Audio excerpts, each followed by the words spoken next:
जय सर साथियों, जय हिंद, जय भारत, जय छत्तीसगढ़। साथियों, आप सभी जानते हैं कि आरक्षण के मामले पर हम लगातार वीडियो बना रहे हैं, लेकिन कहीं ना कहीं हम देख रहे हैं आरक्षण, प्रमोशन, स्थानीय आरक्षण के विषय पर, चाहे शिक्षा के आरक्षण के विषय पर हो गया, पूरे प्रदेश में आदिवासी युवाओं पे कोई जागरूकता नाम की चीज़ दिखती नहीं है। कुछ एक साथी हैं जो इस विषय पर पहले चर्चा कर रहे थे। नौकरियां निकलने के बाद ये साथी भी अब केवल वहीं तक सीमित रह गए। तो इन सब चीज़ों को हम देखते हैं तो ऐसा लगता है कि प्रदेश का कैसे भला होगा, प्रदेश के युवाओं का कैसे भला होगा। सभी जितने भी संगठन हैं, जितने भी लोग हैं, केवल व्यक्तिगत स्वार्थों के पीछे ही भाग रहे हैं। हमारा कोई भी काम सफल इसलिए नहीं होता है क्योंकि प्रदेश में लोग जो है सब संकुचित मानसिकता के लोग हैं। अपना क्षेत्र, अपना एरिया, अपना जिला, अपना ब्लॉक, इससे ऊपर उठ के कोई सोचना नहीं चाहता है। कुछ एक लोग हैं जो पूरे प्रदेश के मुद्दों को एक करने की कोशिश भी करते हैं, लेकिन उनका भी स्वार्थ जो रहता है अपने एक पर्टिकुलर क्षेत्र को लेकर रहता है। तो इन सब स्थिति पर हम देखते हैं कि प्रदेश में जो है युवाओं में जागृति नहीं है। युवाओं के साथ साथ कहना चाहिए, अभी तो जो नए युवा आ रहे हैं केवल नौकरी करने के लिए पढ़ के उनकी नौकरी लग जाए, बस यहीं तक के सोच रहे हैं। आरक्षण, प्रमोशन जैसे बड़े विषय को कैसे बचाए रखना है, इस विषय पर कोई नहीं सोच रहे हैं। हम प्रदेश में देखें, यदि मुद्दों की बात देखें तो हम देखें तो बहुत सारे विषय मुद्दे बहुत सारे संगठन उठाते रहते हैं। कभी किसी के साथ मारपीट हो गया, कोई अत्याचार हो गया, उस विषय को उठाते रहते हैं। कभी कहीं जंगल कटाई हो गया, उस विषय को उठाते रहते हैं। कभी कभी कहना चाहिए महापुरुषों के प्रतिमा की विषय को लेकर उठाते रहते हैं। हम सफल क्यों नहीं है? सफल इसलिए नहीं है कि पूरे प्रदेश में मुद्दों को लेकर एकता नहीं है। मतलब आरक्षण के विषय को लेकर एकता नहीं है, महापुरुषों के सम्मान को लेकर एक नहीं है, जमीन मामलों को लेकर पूरे प्रदेश में एकता नहीं है। या कहना चाहिए जब भी कोई सरकार से बात करते हैं तो कोई ढुलपुल बातें ही पूरे बड़े संगठन कर रहे हैं। इसका नुकसान पूरे समाज को हो रहा है, और समाज को नुकसान इसलिए भी हो पा रहा है कि प्रदेश के युवा उस स्तर का सोच नहीं रहे हैं। जो कहना चाहिए 30 साल 35 साल के जो लोग हैं, उनकी बुद्धि इस ओर नहीं दौड़ रही है। वो इस विषय पे सोच ही नहीं पा रहे हैं। जो लोग नौकरी कर रहे हैं केवल नौकरी पे जिनका ध्यान है, जो किसानी कर रहे हैं उनका केवल किसानी पे ध्यान है। लेकिन आदि समाज के महापुरुषों को, साहित्यों को, अधिकार को बचाए कैसे रखना है, और हमको आरक्षण तक सीमित नहीं रहना है, उससे आगे कैसे बढ़ना है, इसके लिए कोई प्रॉपर किसी भी संगठन में कार्य योजना नहीं है। इसीलिए छत्तीसगढ़ में हम देखते हैं कि बाहर के लोग आके बसते गए, और आज आदिवासियों की स्थिति ऐसी है कि उनके पास केवल खेती का जमीन है, थोड़ा बहुत है, वो भी बिकते जा रहा है। और जो नौकरी और शिक्षा में जो आरक्षण की हम बात करते हैं, तो नौकरियों में भी फर्जी जाति प्रमाण पत्र बना कर लोग जो है नौकरी करने आ रहे हैं।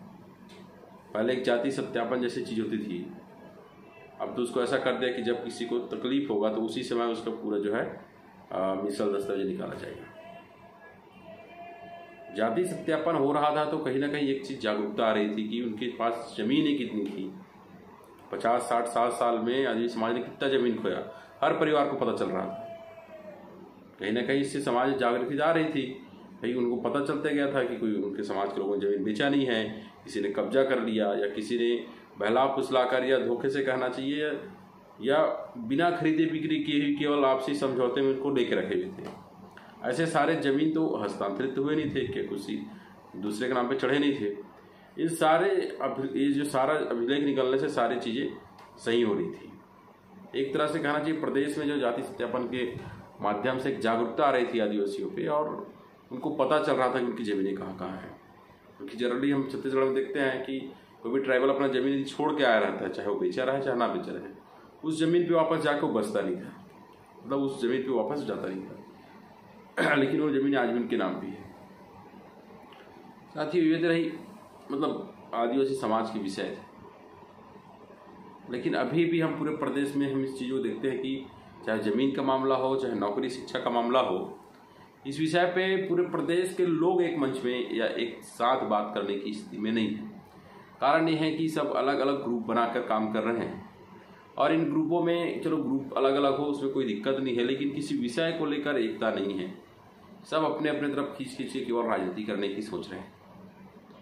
आज आरक्षण जैसा विषय गंभीर इसलिए है क्योंकि कहीं ना कहीं हम देखते हैं 10 सालों में आदिवासी समाज ने 32% आरक्षण का खूब लाभ उठाया और उससे डिप्टी कलेक्टर हो चाहे क्लास 2 के अधिकारी हम कहें चाहे तहसीलदार कहें, बहुत सारे पदों में जो है लोग वहाँ तक गए।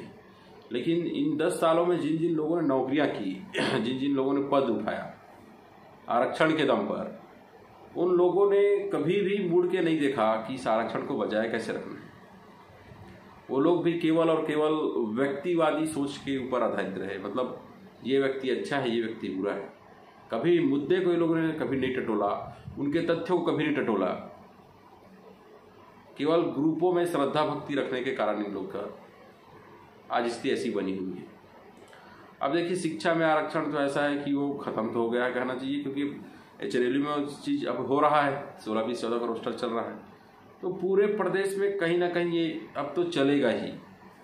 तो सवाल तो बनता ही है, सवाल तो सभी लोगों से बनता है, चाहे वो आदिवासी को पढ़ाई कर रहे हैं, मेडिकल इंजीनियरिंग की तैयारी कर रहे हैं, चाहे कोई व्यावसायिक पाठ्यक्रम की तैयारी कर रहे हैं, चाहे वो BA BSc कर रहे हैं, और उन सभी नौकरी पेशा वालों से भी सवाल बनता है कि अब वो कब तक छुपे रहेंगे, कब तक कहना चाहिए गद्दारी करते रहेंगे अपने समाज से कि भाई आखिर जो व्यक्ति आरक्षण लिया है या जो व्यक्ति को आरक्षण चाहिए उसी को इस आरक्षण को बचाना होगा, कोई दूसरा थोड़ी आपके आके आरक्षण को बचाए। लेकिन प्रदेश में कहना चाहिए लोग जान रहे हैं, समझ रहे हैं, सोने का नाटक कर रहे हैं ही कहना सही होगा, क्योंकि सितंबर 19 के बाद से अब तक हम लगातार इस विषय पे वीडियो बना रहे हैं, लोग अवेयर कर रहे हैं कि आरक्षण का क्या नुकसान होगा, सभी जानते हैं, इसको बताने की आवश्यकता नहीं है।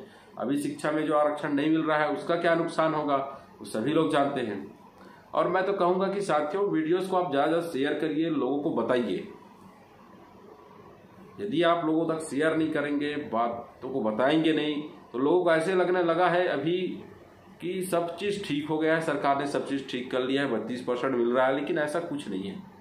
ना एजुकेशन में आरक्षण मिल रहा है, ना ही ये 58 चलने वाला है। तो उसके बाद होगा क्या? 16-20 तो नहीं चलना चाहिए, लेकिन उसके लिए लड़ाई भी लड़ने की आवश्यकता है। तो उसके लिए आप कितने तैयार हो? आप लोग आर्थिक सहयोग कितना करने के तैयार हो, या कौन कौन से ग्रुप से जो है आर्थिक संगठन कर रहे हो तो इकट्ठा करके लड़े? क्योंकि कर्मचारी संगठन जैसे संगठन केवल और केवल अपने नाम के चक्कर में, बस्तर संभाग का जो ग्रुप था प्रकाश, वो भी केवल अपने नाम के चक्कर में आज इस समाज के अधिकारों के साथ ये लोग खिलवाड़ कर रहे हैं। तो आपको तय करना पड़ेगा किसके साथ मिलकर आपको लड़ना है। हमने आपको पहले ही बता दिया था और इसके साथ बताने की आवश्यकता नहीं है। चाहे सुप्रीम कोर्ट भी हम सबसे पहले गए, अभी भी हम सुप्रीम कोर्ट गए हुए हैं शिक्षा में आरक्षण बच जाए करके।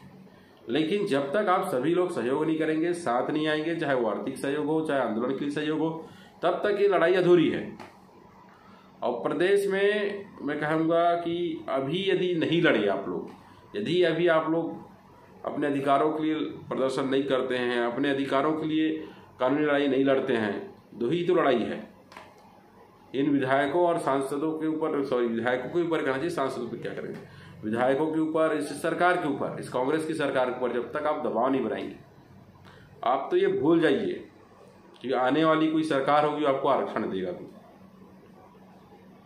तो इन सब चीज़ों के लिए जब तक आप एकत्र नहीं होंगे, जब तक इस विषय में एक नहीं होंगे, आप सीधी सीधी बात है 32% आरक्षण हो जाने के लिए जब तक आप एक नहीं होंगे तब तक कोई कुछ नहीं कर सकता है। और कर्मचारी संगठन के लोगों से और जो कर्मचारी लोग हैं उनसे मैं कहना चाहूँगा कि आपको प्रमोशन में आरक्षण नहीं मिला, आपका संगठन फिसड्डी रहा।